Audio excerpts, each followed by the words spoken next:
안녕하세요. 아주 착하고 순한 효자 효녀를 둔 애엄마입니다. 지금 이 자리에서 저는 단순히 내 새끼들 자랑이나 하고자 온 것이 아니고 예비 시모 입장으로서 글을 쓰게 되었다는 점 미리 알려드립니다. 사실 가족이라고 다 잘 살고 화목한 건 아니지 않습니까? 부부가 화합이 잘 되어도 자식 낳고 망하는 가족들도 있고 자식들이 천사 같은데 오히려 부모들이 못나서 인생 나락으로 가기도 하잖아요. 그렇게 어쩔 수 없는 불행 때문에 가족이란 울타리가 매 순간 지옥인 사람들과 달리 저희 집안은 늘 화목하고 정이 가득한 곳이었습니다. 적어도 예비 며느리를 만나기 전까지는요. 자녀들이 내 마음 같지 않게 엉뚱한 길로 셀 수도 있다고 보는데 그건 온전히 자녀들이 겪기도 해봐야 할 가시밭길이라고 생각을 해요. 하지만 그 가시밭길 때문에 다른 가족원들에게 피해가 간다면 그건 잘못된 길이라고 판단하고 싶습니다.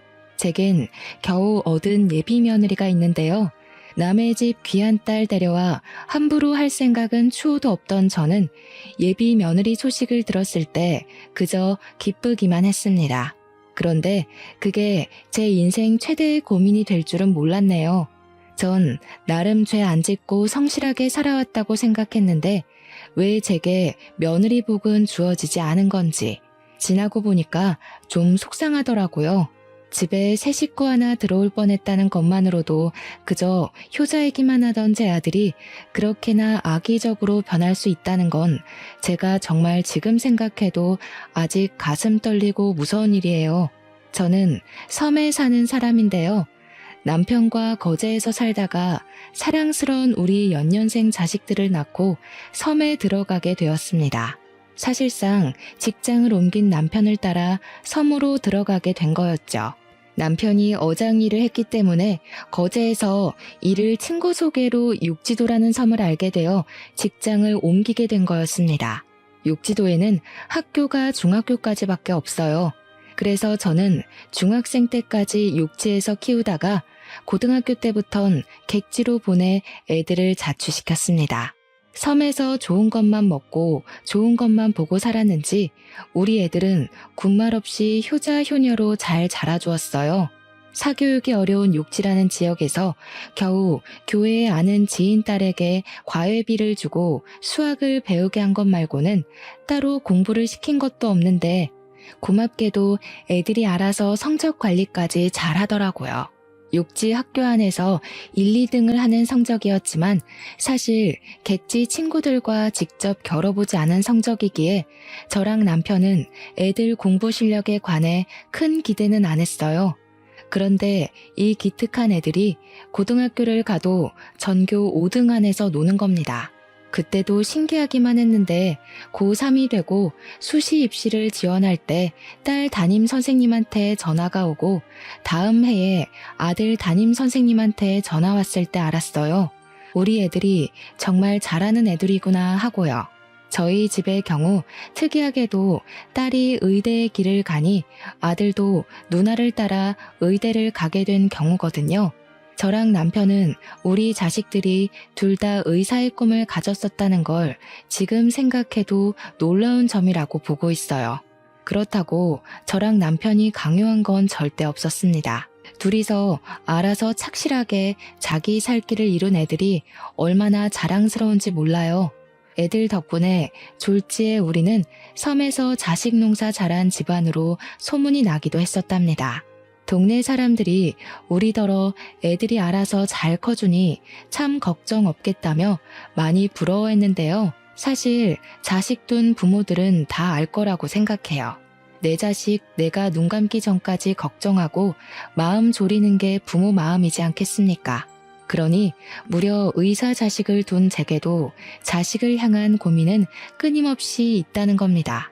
저희 애들이 남부럽지 않을 만큼 참 잘 커주었는데 제 마음속 딱 하나 걸리는 문제가 있었어요. 애들 둘 다 나이가 30대 중반이에요. 그런데 아무도 결혼을 안 했고 할 생각도 없어 보인다는 게 저의 유일한 걱정이었습니다. 저랑 남편은 애들이 가족 꾸려서 오순도순 살길 바라거든요. 더 이상 우리 뒷바라지는 안 해줘도 되니까 이제 그만 자식들만의 가정을 이뤄서 행복한 미래를 꿈꾸는 모습을 보고 싶은 게 작은 소망이었습니다.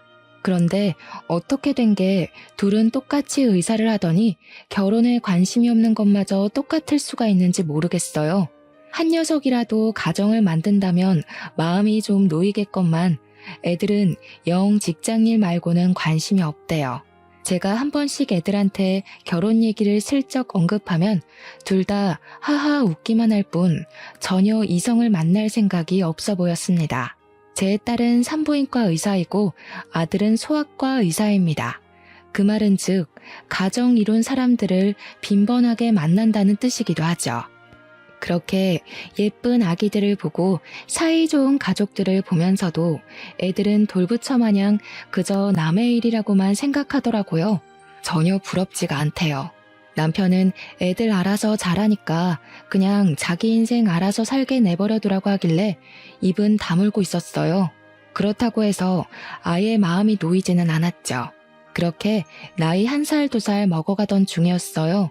차츰 애들 결혼에 대한 기대를 체념하고 지냈는데 얼마 뒤 제게 깜짝 놀랄 만한 소식이 들어와요. 바로 우리 아들이 결혼하고 싶은 여자가 있다고 고백을 한 것이었어요. 우리 애들이 워낙 효심이 깊어서 주말에 바쁜 시간을 쪼개 매번 섬에 들리는데 한날 저녁 식사를 하면서 예비 며느리가 있다고 말을 해줬습니다. 정말이니? 아이고, 어떤 사람이니? 우리 아들이 선택한 사람이라면 정말 착하긴 하겠구나. 너 아직 레지던트인가 그거라면서 한창 바쁠 텐데 어떻게 인연이 다 되었을까? 같은 일 하는 사람이니? 예비 며느리 소리를 듣는데 얼마나 기대가 되던지 저는 설레는 마음으로 아들에게 이런저런 질문을 했습니다. 아들은 어떤 대답도 못하고 그저 표정만 어둡게 하고 있었는데요. 이상하게도 분위기가 뭔가 말해주길 망설이는 눈치였어요. 아들이 입술을 뗄 때까지 제 속이 얼마나 타들어갔는지 모릅니다. 그리곤 조심스레 예비 며느리에 대해 말하는 아들의 발언에 저는 타들어간 심장을 움켜쥘 수밖에 없었어요. 1분 전까지만 해도 기뻐서 들떴던 제 기분은 금세 바닥을 치고 죽어버렸습니다. 그건 제 딸도 마찬가지였나 봅니다. 딸도 아들의 고백이 황당했는지 참지 못하고 먼저 소리를 빽 질렀어요. 미쳤냐? 미혼모? 야, 네가 뭐가 아쉬워서 애 딸린 여자를 만나? 세상에 많고 많은 여자들이 미혼인데 왜 하필 그런 여자를 만났어? 네가 뭐 하나 하자 했기를 한번 갔다 오기래. 심지어 나이는 또 얼마나 어려. 그런 식으로 얘기하지 말지. 산부인과 의사라는 사람이 그러고 싶어? 쓸데없는 이유로 신우질 할 생각만 해봐. 나 그런 거 가만 안 놔둬. 아무리 누나라고 해도 내 와이프 될 사람이 먼저야. 듣자 하니 아들은 다름 아닌 애가 하나 있는 아가씨를 좋아하고 있었습니다. 아들 행동을 보면 이미 아들과 예비 며느리는 마음이 깊어진 사이처럼 보였어요. 딸의 만류에 아들이 처음 보여주는 모습으로 화를 내는데 그날 아들이 다른 사람인 줄 알았습니다. 남편은 착잡한 마음을 애써 감추면서 그저 아들의 입장을 이해하려 했지만 저랑 딸은 단번에 인정하기가 어려워서 절대 아들 결혼 허락 못한다고 주장을 했어요. 내가 분명 말했다. 그 결혼 절대 안 돼. 너 그 결혼하는 순간 인생 쪽나. 네가 의사 준비한다고 얼마나 개고생을 했냐? 아니면 너 개인 병원 차릴 때까지 좀 더 기간을 두고 만나보다가 결정하던지 뭐하러 급하게 진행해? 그래, 네 누나 말이 맞다. 왜 하필 그런 어려운 길을 가려고 해? 결혼도 이 사람 저 사람 몇 번 겪어보고 잘 맞는 사람이랑 해야지. 이건 너무 섣부르다 아들아. 아이씨, 왜 엄마랑 누나가 난리야. 언제는 나더러 결혼 좀 하라며. 그래서 하겠다고. 근데 왜 갑자기 결혼한다니까 또 난리야? 내 결혼이야. 똑똑히 말하는데 이 결혼 막으면 나 다신 이 집 안 들어와. 다들 나랑 평생 연 끊고 싶으면 알아서들 해. 아들은 우리가 예비 며느리 얘기를 들으면 당연히 반대할 거란 걸 이미 알고 있는 눈치였습니다. 그러니까 처음부터 더 완강하게 자기 의견을 피력하며 우리가 찍소리도 못할 정도로 무섭게 몰아붙였겠죠. 아들의 횡포는 날이 갈수록 더해졌어요. 저랑 남편이 예비 며느리에 대해 슬쩍 한 소리 얹기만 하려고 해도 이빨을 드러내며 패륜적인 행동을 서슴지 않았습니다. 아들이 솔직히 때리지만 않았지 사실상 눈빛으로 저랑 남편의 목을 조른 거나 마찬가지인 태도를 보였어요. 속상했습니다. 내 아들에게 저런 면모가 있는 줄도 몰랐고 도대체 예비 며느리가 어떤 아가씨길래 우리 아들이 저렇게까지 푹 빠졌나 한편으론 궁금하기도 했어요. 그래서 한날 정말 용기 내어 아들에게 전화를 걸었습니다. 아들이 제 전화를 무시하지 않은 것만으로도 당시에는 감사해야 될 지경까지 간 상태였습니다. 그럼에도 아들의 전화 받은 목소리에는 저항기가 많이 있더군요. 저는 최대한 아들 심기를 안 건드리면서 예비 며느리가 어떤 사람인지 좀 들려달라고 했습니다. 제가 결혼을 허락하겠다고 하니까 그제야 아들이 술술 얘기해 주더라고요. 알고 보니 예비 며느리는 우리 아들과 같이 육지에서 자란 친구였고 중학교 동창이라고 합니다. 지난번 섬에 들어왔다가 아들이랑 예비 며느리가 우연히 마주쳤는데 그날 인연으로 반가워서 연락처를 주고받았고 섬 밖에서 몇 번 만났다가 사이가 깊어졌다고 했어요. 그랬구나.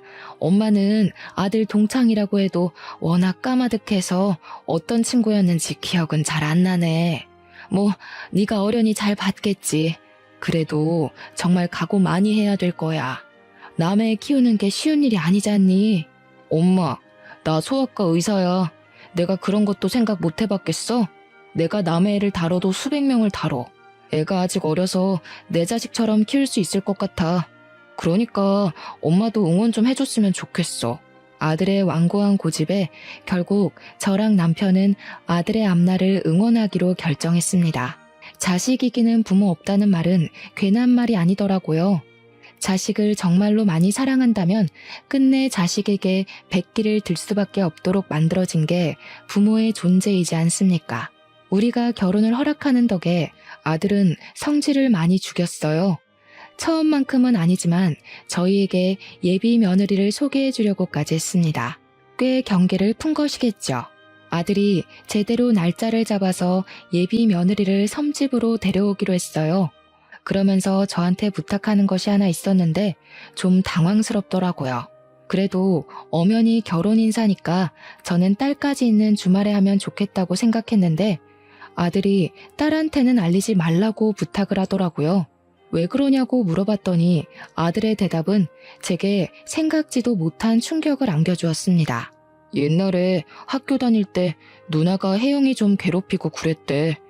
혜영이가 우리 누나 무섭다고 최대한 안 보고 싶다네. 그 얘기 듣는데 진짜 내가 다 쪽팔려서. 그래도 내가 한때 누나 존경했었거든? 이젠 누나란 사람이 제일 최악이야. 늘 목표를 이루고 사는 누나가 멋있다며 누나의 발자취를 따르던 게 우리 아들 마음이었습니다. 그랬던 아들이 예비 며느리란 존재가 나타나면서 낯선 사람이 되어가는 게 보였어요. 어쨌든 저도 학창시절 딸의 행적은 몰랐던 사실이었습니다. 우리 딸이 학교 생활을 착실히 하고 있다고만 생각했거든요. 그런데 제가 모르는 사이 그런 엄청난 일을 저질렀을 줄은 상상도 못했어요. 얼굴 못 본 예비 며느리에게 미안했고 딸에게 상황 설명이라도 듣고 싶었습니다. 하지만 당장은 결혼 인사가 먼저라고 생각해서 일단 아들 부탁대로 딸에겐 예비 며느리 만난다는 사실을 비밀로 했어요. 그리고 며칠 뒤 아들이 연차를 내고 평일 시간에 맞춰서 예비 며느리를 데려왔습니다.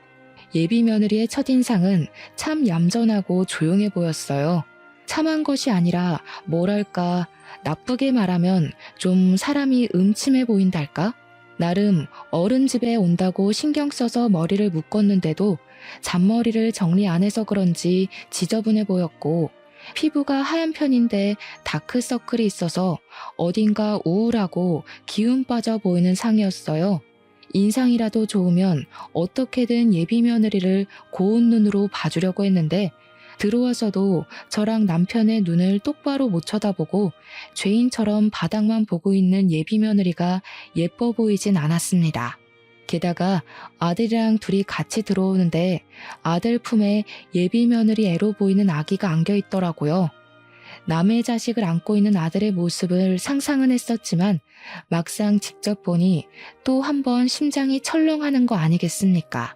예비 며느리가 어떤 사람인지를 떠나서 고생길이 뻔히 보이는 저런 여자의 짝을 우리 아들이 자처해서 따라붙었잖아요. 엄마로서 제 아들이 남의 자식 때문에 고생할 생각을 하니까 도무지 마음이 안 좋더라고요. 고개를 왜 그렇게 숙이고 있나.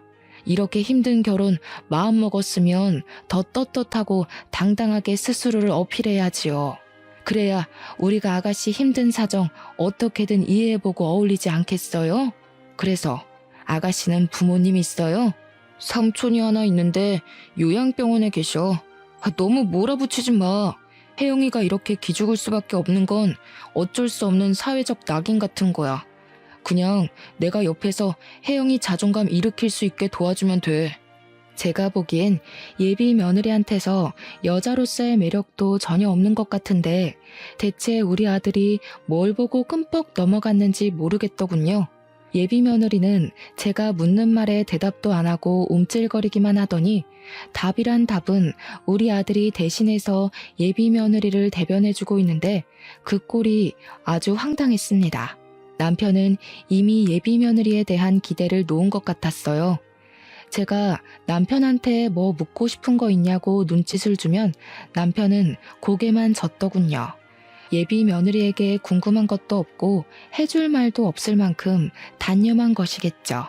남편 마음이 읽히고 나니 저 또한 속상한 감정을 참지 못하겠는 겁니다. 게다가 직접 제 눈으로 예비 며느리의 꼴이 생각보다 더 말이 아니라는 걸 확인하고 나니까 우리 아들을 한 번만 더 붙잡고 싶었어요. 우리 아들이 의사인 건 알죠? 둘이 서로 좋아서 결혼까지 마음먹었다는 건 알겠는데 솔직히 내 아들이 손해보는 장사는 맞잖아요. 적어도 경제력까지 우리 아들한테 기대려는 거면 내가 좀 힘들 것 같아서요. 아가씨는 우리 아들한테 뭘 해줄 수 있어요? 집을 우리 쪽에서 해줄 테니 혼수를 그쪽에서 해결할래요? 그래선 안 됐었는데 저는 일부러 예비 며느리가 제 말을 듣고 도망치길 바래서 좀 쓴소리를 해버렸습니다. 저라고 아이 혼자 키우는 미혼모에게 이런 상처되는 말 하고 싶었겠습니까? 예비 며느리도 돌아가신 사돈들의 귀한 자식일 텐데 저도 남의 자식한테 가슴 아픈 소리 하고 싶지 않았어요. 그래도 팔은 안으로 굽는다고 제 아들만 생각을 해야 했고 제 아들이 무엇보다 평범하게 살길 바랬을 뿐입니다. 그냥 남들처럼 같이 시작하고 같이 꾸려나가고 같이 아이를 만들어서 사는 그런 가정을 살길 원했다고요. 이렇게 소박한 삶이 이토록 어려운 소망인지 꿈에도 몰랐네요. 예비 며느리는 제 말을 듣고도 아무 말 없이 고개만 푹 숙이고 있었습니다. 방금 발언들은 제가 아들의 동의 없이 저지른 일이라서 아들의 성화가 뒤따를 거란 각오는 했어요. 그런데 그게 천륜 얘기가 오갈 정도로 심각한 사항을 불러일으킬지는 차마 예측을 못했습니다. 내가 이 집에 퍼다 부어준 돈이 얼만데 엄마가 뭔데 내 사람한테 그딴 식으로 짓거려? 앞으로 나 보고 살 생각하지 마. 나 이제 이 집 자식 아니야. 두 분은 똑똑히 기억하세요. 천륜이 끊어진 건 명백히 두 분 탓이니까 평생 기억하고 괴로워했으면 싶네요. 아들은 그대로 예비 며느리를 데리고서 밖으로 나갔습니다. 제가 아들을 급하게 따라 나섰다가 아들이 밀치는 바람에 그대로 바닥에 주저앉아 버렸어요. 남편은 저를 쫓아와 부축하면서 이제 그만 아들 인생은 신경 쓰지 말자고 아들이 저리 매몰차게 얘기를 했어도 말뿐일 거라며 저를 위로했습니다. 그러면서도 남편 또한 아들의 돌변한 모습에 한숨만 쉬더군요. 저는 닭똥 같은 눈물을 흘리면서 남편 품에 안겨 서름을 토로했어요. 순하기만 한 아들이 저렇게 변한 게 서럽고 어디서부터 왜 이렇게 어긋나는지를 도통 몰라서 답답함에 눈물만 나왔어요. 한 번도 말썽 피운 적 없는 아들이었는데 아들 모습이 적응되지 않아 하루하루가 괴로웠습니다. 저는 끝내 이 사실을 딸한테 알리기로 했어요. 한동안은 아들 생각에 끙끙 앓느라 딸 생각은 전혀 못하고 있었는데 딸한테서 안부 문자가 오는 덕에 딸에게 하소연하기로 마음을 먹었던 겁니다. 딸한테 전화를 했더니 딸이 바로 저의 울적한 목소리를 알아채더군요. 그래서 그간 있었던 사정을 모조리 말해주었는데 딸이 예비 며느리를 상대로 쌍욕을 하면서 어이없어 하더라고요. 그리곤 곧 제게 자기 학창시절 때 있었던 예비 며느리의 실체를 말해주었는데요. 와, 진짜로 걔가 걔래? 완전 어이없다. 걔 도벽 있었어. 학교에서 얼마나 유명했는데. 내가 엄마한테 한 번 말한 적 있을 텐데. 걔가 여자애들 생리대며 화장품이며 얼마나 훔쳐갔는지 알아? 여선생님 안경까지 훔쳐서는 그 선생님 바로 다음 해에 나가버렸잖아. 그년 설마 내 동생이 의사인 거 알고 일부러 들러붙은 거 아니야? 딸의 말을 듣고 좀 놀랐습니다. 분명 예비 며느리가 우리 딸한테 괴롭힘을 당했다고만 들었는데 딸의 얘기를 들어보니 예비 며느리는 스스로 왕따를 자처했던 거였어요. 그걸로 모자라 오히려 자기의 왕따 처지를 잘도 이용했는데 일부러 교실에 혼자 있는 시간 많이 만들고는 혼자 남았을 때 절도를 여러 번 저지른 것 같았습니다. 심지어 제 딸 물건까지 훔쳤다가 딸이 예비 며느리 머리채를 뜯고 싸운 적 있었다네요. 그 사건은 제가 기억이 나더라고요. 제가 그 일로 딸 때문에 학교 가서 선생님을 만난 적이 있거든요. 당시 그 학생은 우리 딸 머리핀을 들고서 자기 거라고 뻔뻔하게 우기고 있는 상태였습니다. 제가 그냥 그 학생한테 새 머리핀을 살 수 있는 용돈을 주면서 상황이 무마되었던 걸로 기억해요. 그런데 그때 그 억측스러운 학생이 제 예비 며느리라는 게 너무 충격이었어요. 물론 도벽이란 거 과거일 뿐이고 철없는 시절 저질렀던 실수였을 수도 있죠. 하지만 그건 남의 일일 때나 너그럽게 이해해 줄 수 있는 거고요. 제 아들 배우자로 과거 도벽 이력이 있는 여자가 들어선다는 게 또 용납할 수가 없는 겁니다. 그래서 이 사실을 아들한테 알려주려고 잘할 줄 모르는 문자까지 이웃집 자식한테 배워서 장문의 글을 전송했습니다. 그랬더니 바로 아들에게서 쌍욕 문자가 날라오더군요. 자기는 이제 엄마 없다면서 연락하지 말라길래 저는 철렁 내려앉는 심장을 부여잡고 주저앉았습니다. 언젠가는 으스러질 길로 향하는 아들을 이대로 내버려 둬야 하는 건지 어쩔 도리가 없어서 난생 처음으로 인생의 막막함을 느꼈어요. 남편은 여전히 어쩔 수 없는 일이라고 아들도 직접 지옥을 겪고 혼쭐 나봐야 된다며 내버려 두자고 했는데도 이게 아빠 마음과 엄마 마음은 또 다르거든요. 남편은 자기 자식을 강하고 따끔하게 혼내서 올바른 길로 인도하고 싶겠지만 엄마인 저는 내 자식이 최대한 나쁜 길은 피해가도록 알려주고 싶은 마음이 컸어요. 그렇게 며칠간 소가리를 한 끝에 저는 결국 남편에게 한 가지 부탁을 했습니다. 바로 아들 있는 객지로 좀 나갔다 오자는 마지막 몸부림이었죠.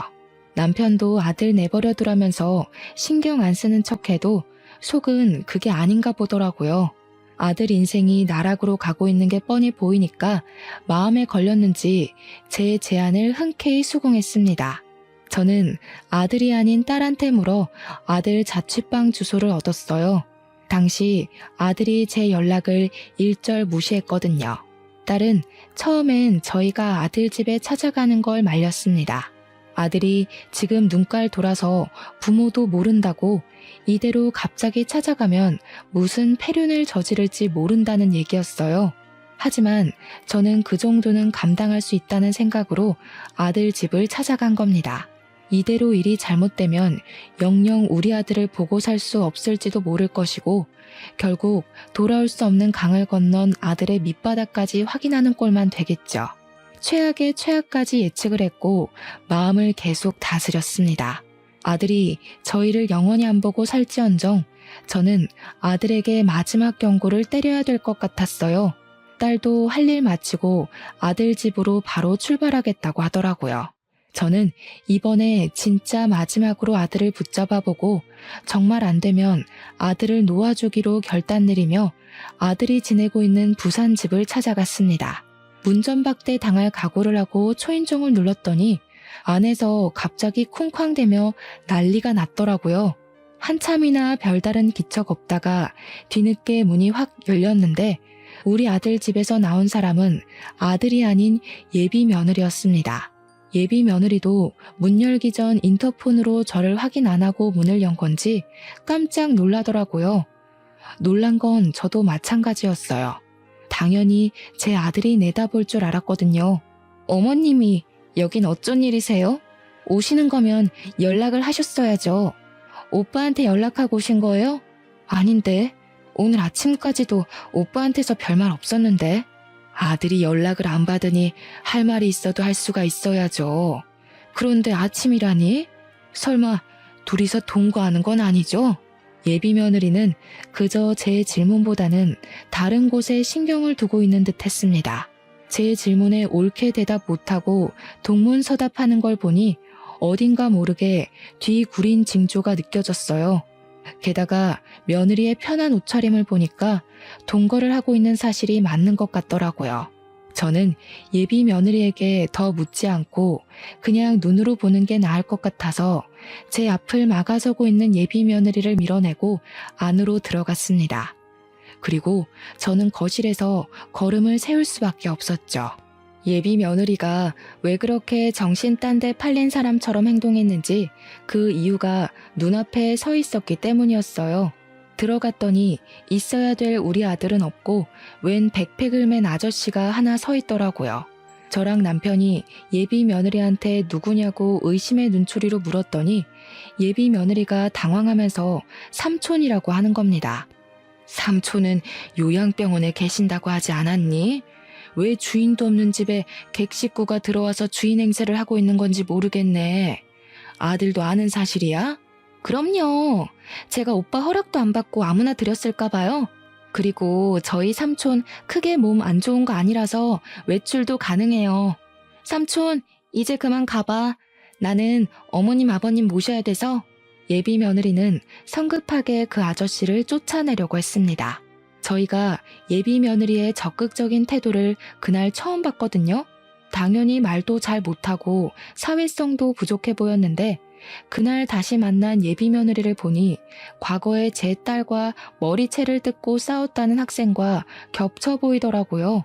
그 아저씨는 우리에게 슬쩍 인사만 하고 후다닥 신발장으로 뛰어갔어요. 그때 아저씨가 가방 지퍼를 덜 잠갔는지 가방 안에서 뭔가가 떨어졌는데요.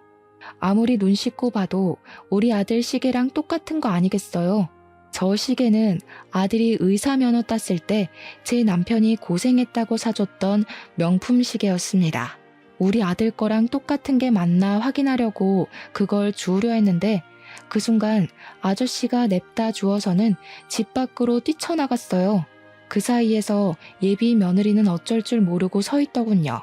도대체 이게 뭔가 싶은 순간 지난번 딸이 말해줬던 예비 며느리의 도벽증 얘기가 떠올랐습니다. 아가씨, 설마 내 아들 물건 훔쳤어요? 저 사람 삼촌 되시는 분 아니죠? 저렇게 팔팔한 아저씨를 어느 요양병원에서 받아준답니까? 저 사람 누구예요? 설마 같이 내 아들 집 털어먹으려고 부른 사람이에요? 무슨 그런 소리를 하세요. 제가 아무리 마음에 안 드신다고 해도 그런 말은 실례죠. 제가 여기서 오빠랑 동거하고 있는 게 마음에 또 걸리시나 본데 전 그냥 오빠가 들어와서 살라고 해서 들어온 것 뿐이라고요. 탓하려면 어머님 아들을 탓하세요. 세상에나 기가 막혀서 말도 이렇게나 잘하는데 그날 인사 와서는 왜 그렇게 지질이 궁상을 떨었는지 모르겠네. 잘 생각해요, 아가씨. 내가 마지막으로 베푸는 잡이야. 여기서 똑바로 고백하는 게 좋을걸? 개망신 꼴 겪고 나서 입 털고 싶은 게 아니라면 어머님, 진짜 너무하세요. 돈 없고 애 덜렁 있으면 이렇게 무시해도 되는 거예요? 저 이래봬도 열심히 살았어요. 그런데 사람들이 다 어머님처럼 저를 색안경 끼고 보는데 어쩌라고요. 저처럼 미혼모들은 새로운 사람 만나서 미래도 꿈꾸면 안 되는 거예요? 어머님도 어쩔 수 없는 악독 시어머니신 거냐고요. 목청 한번 크다. 나는 또 네가 말도 못하는 벙어리인 줄 알고 얼마나 속에 불이 났었는지 아니? 지금 보니까 얘가 미혼모를 아주 권리처럼 이용하네? 옛날에도 왕따 자처해서 도벽을 습관처럼 일삼았다고 들었는데 그 버릇을 이렇게 응용시켰니? 미혼모면 너처럼 시엠이 될 사람 앞에서 목소리 높이고 눈깔 부릅떠도 된다는 거냐? 어디서 쌍심지를 켜고 어른을 똑바로 노려봐. 저도 모르게 예비 며느리의 상실된 인간성을 보곤 계속 쌓여있던 스트레스가 폭발해버렸는데요. 남편이 급하게 저를 자중시켜줬지만 예비 며느리는 이때다 싶었는지 울기 시작하더라고요. 그것에 남편은 당황했고 저는 어처구니가 없어서 고개를 돌려버렸습니다. 그리곤 바로 집안을 샅샅이 뒤졌어요. 아무래도 아까 뛰쳐나갔던 아저씨 백팩이 수상했거든요. 우리 아들이랑 똑같은 시계가 나온 걸론 확신갖기가 일러서 제 눈으로 다른 증거를 확인하려 했습니다. 그러자 예비 며느리가 언제 울었냐는 듯 바로 저를 뒤쫓아오더라고요. 제가 아들 방에 들어가려니까 제 팔을 억세게 잡아당기면서 그 앞을 막는 거 아니겠습니까? 훔친 거 아니라고요. 아까 그 시계 때문에 이래요? 그 시계가 세상에 하나밖에 없는 것도 아니잖아요. 저희 삼촌도 그런 시계 있다고요. 별 가짜는 걸로 오빠랑 저 떼어놓을 생각 마세요. 저 절대 오빠 옆에서 안 떨어질 거예요. 볼수록 가관이구나. 그래, 네가 이렇게 나와준다면 나야 고맙지. 그렇게 떳떳하고 결백하면 뭐가 두려워서 내 앞을 막고 있는 거니? 이참에 내가 네 앞에 고개 숙이고 사과하도록 만들어봐. 저는 남편에게 예비 며느리를 붙잡고 있어주길 부탁하고서 아들 방문을 열고 들어갔습니다. 겨우 두 발 내디뎠는데 저는 바로 제자리에 설 수밖에 없었습니다. 방이 아주 아수라장이 되어 있더라고요. 그 난리통 속에 아기가 혼자 침대 위에 덩그러니 누워 있었고 아기 주변으로는 제 아들 것으로 보이는 옷가지랑 액세서리에 속옷까지 널브러져 있었어요. 마치 다 펼쳐놓고 골라서 빼놓은 것처럼 헤집어져 있기도 했습니다. 오빠 방 정리 중이었다고요. 저 원래 방 청소 이런 식으로 해요. 그렇게 못 믿겠으면 오빠한테 전화해서 확인해보라고 하든지요. 누가 뭘 했니? 그래, 너 말 잘했다. 이참에 아들까지 불러서 삼자대면 하자꾸나. 수상한 게 한둘이 아닌데 내가 네 말을 어떻게 믿겠어? 저는 바로 아들한테 문자로 호출을 했습니다. 평소 제 문자도 씹던 아들은 그 연락만큼은 무시를 못하겠는지 급하게 반차를 내고 집에 도착했어요. 아들이 엉망으로 되어 있는 집안 꼬락서니를 보고는 제가 예비 며느리한테 해코지라도 한 줄 알더라고요. 아들을 불러낸 건 저였는데 정작 아들은 저한테 화나서 소리를 냅다 질렀습니다. 누가 당신 아들이야? 내가 더 이상 당신 아들 아니라고 했지? 혜영이 없으면 내 인생도 없는 거라고. 대체 몇 번을 말해줘야 알아쳐먹을 거야? 이 집 당신들이 해준 거라서 생식이라도 내고 싶었어? 어차피 명의가 내 거라서 내 집이라고 우기면 그만이야. 당장 내 집에서 나가. 아들이 미친 사람처럼 저한테 달려들어 목청을 높였는데 눈가에 불끈 힘이 들어간 아들의 눈빛에 저는 그만 겁을 먹고 말았습니다. 심장이 강하게 조여오면서 숨을 쉬는 게 어려워졌죠. 그러자 남편이 나섰는데 남편은 생전 자식들한테 손찌검은 안 하는 사람이거든요. 그런데 그날 처음으로 아들 뺨을 날렸어요. 한 대로 부족해 두 대까지 날린 후 마지막엔 아들의 가슴팍을 강하게 밀쳐 중심을 넘겨뜨렸습니다. 이 머저리 같은 놈, 내가 너를 이따위로밖에 못 키운 게 죄지. 어디다 대고 엄마한테 큰 소리야? 그렇게 여자가 좋으면 이 집 갖고 영영 사라져버려. 내가 너 당장 호적에서 파버릴 거야. 이 불효새끼 같으니라고. 아들도 평생 부모한테 맞은 적이 없었다 보니 자기 아빠한테 맞은 게 나름 충격이었나 봅니다. 그리고 제 남편은 웬만해서 애들 삶에 크게 간섭질하는 부모가 아니었거든요. 어떻게든 애들 선택을 존중해 주려고 한없이 이해를 하는 사람이란 말이죠. 그런 아빠가 자기에게 손을 올렸으니 아들 되는 입장에서 얼마나 놀랐겠습니까? 저도 놀랐는걸요. 근데 우리가 아들 눈이 돌아도 단단히 돌아 있었던 걸 몰랐어요. 남편의 손찌검이 아들의 반항기를 더 끌어올린 셈만 돼버렸습니다. 벌떡 일어난 아들이 남편에게 무섭게 돌진해서 남편의 멱살을 잡았는데요. 한 대 칠기세로 주먹까지 올리길래 제가 급하게 아들 팔을 붙잡으며 말렸습니다. 당연히 남자 두 사람을 제 힘으로 감당하기가 벅차잖아요. 그래서 급한 불부터 끄기 위해 예비 며느리에게 도움을 청했거든요.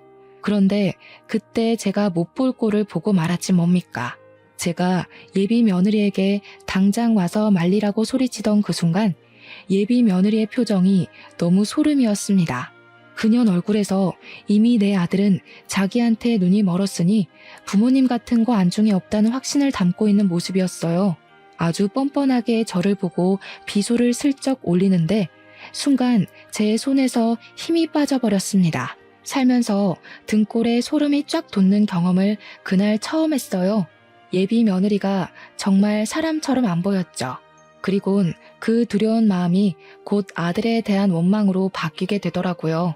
이렇게 변해버린 아들이 너무 미워서 저는 결국 아들을 두들겨 패기 시작했고 더 이상 너희들 사이에서 손 뗄 테니까 제발 저리 나가 떨어지라고 고래고래 소리를 질렀습니다.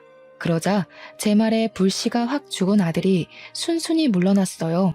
그리곤 꼴도 보기 싫으니 바로 나가라고 하더군요. 결국 제가 예상했던 최악의 최악을 더한 일이 발생해버린 셈이었어요. 아들은 저희더러 자길 호적에서 빼든 말든 알아서 하고 다시는 콧배기도 비추지 말라고 했죠. 너무 속상했지만 우선 그날은 아들과의 대화는 틀렸다고 봤습니다. 그래서 남편을 데리고 나가려는데 그와 동시에 딸이 집에 들이닥쳤어요. 워낙 정신없던 터라 딸이 온다는 사실을 잊고 있었던 겁니다. 딸이 들어오자마자 더 놀란 건 딸 뒤로 경찰이 우르르 들어왔다는 거예요. 딸이 예비 며느리에게 삿대질을 하자 경찰들이 예비 며느리를 붙잡았고 집주인인 아들에겐 참고인 조사를 위해 같이 가야 된다고 안내를 했죠. 그때 딸은 가만히 있지를 않고 이 도둑년 새끼야 하면서 예비 며느리한테 달려들어서는 가방에 넣어온 5kg짜리 소금을 꺼내 예비 며느리 머리통에 좌르륵 부었습니다. 경찰에게 수갑이 채워진 예비 며느리는 손도 쓰지 못하고 소금 범벅이 된 채 비명만 질렀어요. 이년이 옛날 버릇 난 못 주고 또 도벽증 도졌네? 옛날엔 내 머리핀을 네 거라고 우기더니 이제 내 동생을 네 거라고 우길 참이니? 사람이 배보다 배꼽이 큰 짓을 하면 이런 꼴이 나는 거야. 네 주제를 알아야지. 밑에 네 삼촌이라는 원조교제 애인 잡혀있거든? 내 동생 물건 다 뱉어내고 쳐 울고 있으니까 가서 나란히 부둥켜 안고 질질 짜라. 딸이 예비 며느리의 이마를 퍽퍽 밀면서 말을 하자 예비 며느리가 딸을 죽일 듯이 노려보면서 괴성을 내질렀습니다. 예비 며느리한테서 저런 악에 바친 고함이 나오는 게 또 놀랍고 무섭더라고요. 원래 조용한 녀석들이 미치면 더 겁나잖아요. 예비 며느리는 더 이상 본성을 숨기지 않기로 한 건지 아니면 정말 화가 나고 분하면 내재되어 있던 저런 모습이 툭 튀어나오는 건지는 모르겠네요. 어쨌든 아들이 보는 앞인데도 더는 이미지 관리 없이 평소와는 이질적인 면모를 드러냈습니다. 나도 이깟 집안 진절머리 나서 결혼 같은 거 할 생각 없었어. 오빠 도장만 찾으면 나가려고 했다고. 아씨, 다 망했잖아. 아, 짜증나. 아, 이번엔 도장이었어? 나이가 먹으니까 스케일이 커졌다? 그럼 네 말은 내 동생한테 일부러 접근했다는 거네. 내 동생이 의사 됐다는 건 동네에 소문 퍼져서 이미 전해들은 사실일 테고 나이 먹고 추하게 욕심만 날로 과해져서 어쩌냐? 그런 잔머리 굴릴 시간에 공부를 했으면 너도 의사 됐겠다 얘. 잘난 척 하지 마. 옛날부터 언니가 그런 식으로 거들먹거리는 게 재수없었어. 의사가 뭐 대수야? 그래봤자 나처럼 촌뜨기인 건 똑같은 처지면서 이게 촌뜨기를 무시하네?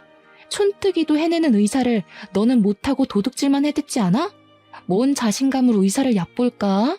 촌뜨기 무시하려면 적어도 너처럼 상식 없이 손버릇 나쁜 애들한테나 해야 제대로 무시하는 거지. 어줍잖은 수준으로 우리 집안 무시하는 건 열등감밖에 안 된단다, 이 도둑년아.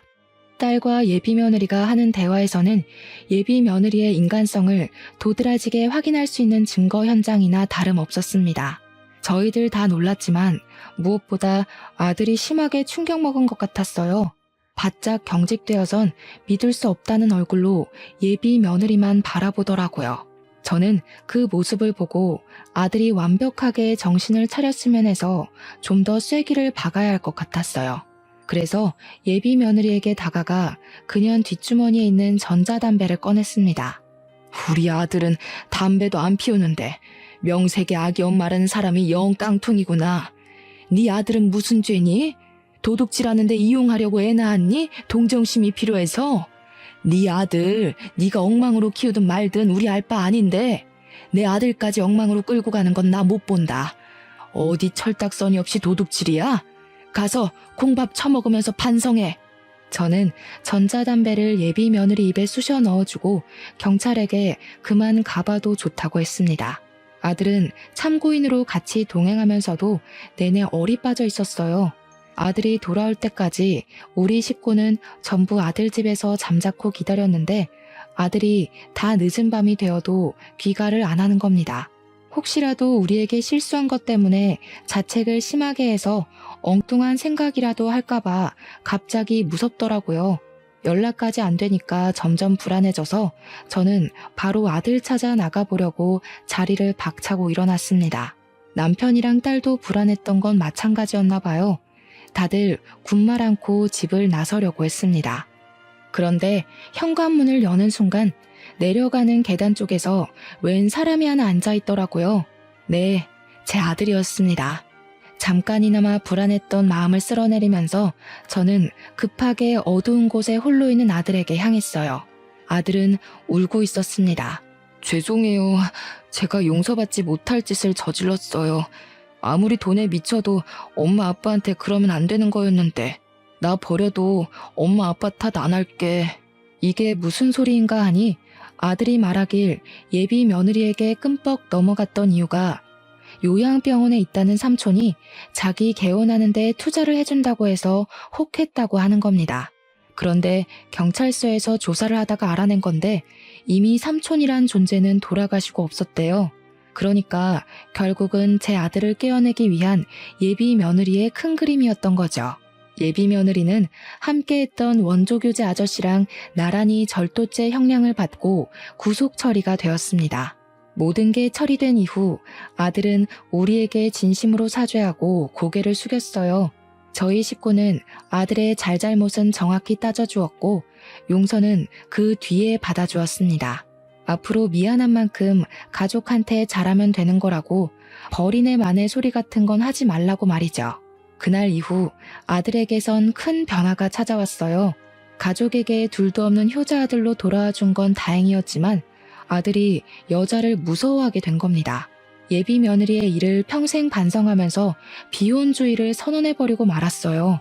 저희는 그저 아들에게 앞으로 결혼할 배우자에 대해 조심하라고 했지 결혼하지 말라는 게 아니었거든요. 아무래도 아들에겐 이번 일이 꽤나 큰 트라우마로 남을 것 같습니다. 아들이 아무 생각 없이 일만 하고 싶다네요. 세월이 우리 아들의 마음을 치료해 줄 거라고 믿는 것밖엔 따로 수쓸 방법은 없을 것 같아요. 정말 별난 예비 며느리 한번 겪고 나니까 괜히 저도 애들한테 결혼을 부추긴 행동을 조금 자중하게 되었어요.